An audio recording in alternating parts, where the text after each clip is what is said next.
ধনী হতে চাইলে ফজরের সুন্নতের পরে একটি দোয়া 100 বার পড়ুন, আল্লাহ পাক রব্বুল আলামিন আপনাকে হালাল ভাবে ধনী বানিয়ে দিবেন। এটা নবীজি সাল্লাল্লাহু আলাইহি ওয়াসাল্লাম নিজে জানিয়ে দিয়েছেন। মুসনাদে আহমদের হাদিস, তাবরানী শরীফের হাদিস, নবীজি সাল্লাল্লাহু আলাইহি ওয়াসাল্লাম জানিয়ে দিয়েছেন চমৎকার একটি ছোট্ট দোয়া, ছোট্ট একটি বাক্য। নবীজি সাল্লাল্লাহু আলাইহি ওয়াসাল্লাম বলেছেন এই সময় যদি এই বাক্যটা 100 বার পড়া হয়, আল্লাহ পাক রব্বুল আলামিন তাকে হালাল ভাবে ধনী বানিয়ে দিবেন। দোয়াটি করবেন কখন? ফজরের নামাজের সময়, 2 রাকাত সুন্নতের পরে, ফরজের আগে। মনে রাখবেন, আজানের পরে, একামতের আগে এই সময়টা আমরা অনেকেই মসজিদে গিয়ে চুপচাপ করে বসে থাকি। আপনি এই সময় আল্লাহর কাছে দোয়া করবেন। এই সময় দোয়া করলে আল্লাহ তাআলা সেই দোয়াটা কবুল করে নেন। আর দোয়া লা ইউরাদ্দু বাইনাল আযানি ওয়াল ইকামা, তিরমিজি শরীফের হাদিস, আবু দাউদ শরীফের হাদিস।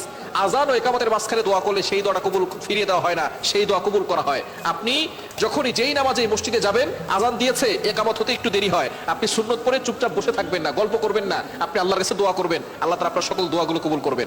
ফজরের সুন্নতের পরে, আপনি ফরজের আগে মধ্যবর্তী সময়ে আপনি সুন্নত ঘরেও পড়তে পারেন। আযান দিয়েছে, আপনি একটু আগে উঠবেন, তাহাজ্জুদ নামাজ পড়বেন, অথবা আপনি তাহাজ্জুদ নামাজ পড়ে সুন্নত আযান দেওয়ার সাথে সাথে সুন্নতটা ঘরে পড়বেন।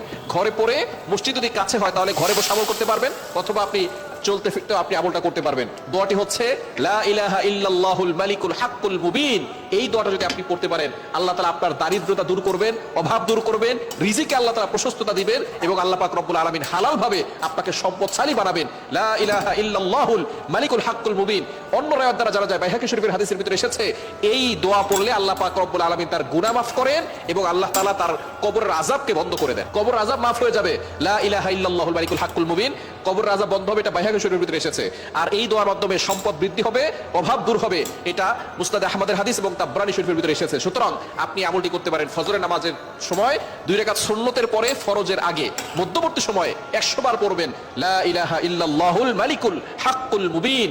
100 বার পরে আল্লাহর কাছে দোয়া করবেন, দেখবেন আল্লাহ তাআলা আপনার সকল চাওয়া পাওয়াগুলো কবুল করবেন, মনের আশাগুলো কবুল করবেন, নেক যত আশা আছে সকল